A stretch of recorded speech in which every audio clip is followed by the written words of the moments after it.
ஹாய்ங்க எல்லாருக்கும் வணக்கம். இப்போ நீங்கள் பார்த்துட்டு இருக்கிறது சாஃப்ட் சில்க் saree எலைட் குவாலிட்டிங்க. இந்த சாரீஸோட கலர் காம்பினேஷன் டிசைன் எல்லாமே பார்த்தா ஹேண்ட்லூமில் மேக் பண்ணுற சாஃப்ட் சில்க் சாரியோட சேம் அப்படியே வந்து இந்த சாரியில் இருக்குது. குவாலிட்டியுமே வந்து சூப்பர் பக்காவான குவாலிட்டி. இந்த சாரியோட மார்க்கெட் ப்ரைஸ் வந்து 5000லேருந்து 7000 ரேஞ்சுக்கு சேல் ஆகிட்டுருக்கு.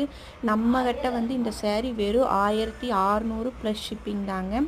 உங்களுக்கு இந்த saree வேணும் அப்படின்னா ஸ்க்ரீன்ஷாட் எடுத்து ஸ்க்ரீனில் தெரிகிற நம்பருக்கு வாட்ஸ்அப் பண்ணுங்கள். இந்த சாரியோட பல்லு அண்ட் ப்ளவுஸ் வந்து உங்களுக்கு கான்ட்ராஸ்ட் கலர் வந்து வித் டசல்ஸோடு இந்த saree உங்களுக்கு வந்துடுங்க. ஒவ்வொரு சாரியுமே பார்க்குறப்பே வந்து நல்ல சூப்பரான கலர் காம்பினேஷனில் இருக்குது. இது நீங்கள் வியர் பண்ணிட்டு போனீங்கன்னா வந்து ஒரிஜினல் பட்டு சாரியா அப்படின்னு எல்லோரும் கேட்பாங்க. அந்த அளவுக்கு பக்காவான குவாலிட்டிங்க. உங்களுக்கு வேணும் அப்படின்னா ஸ்க்ரீன்ஷாட் எடுத்துகிட்டு என்னோடய நம்பருக்கு வாட்ஸ்அப் பண்ணி புக் பண்ணிக்கோங்க. என்னோடய வீடியோ பிடிச்சிருந்தால் மறக்காமல் சப்ஸ்கிரைப் பண்ணிவிட்டு பாருங்கள்.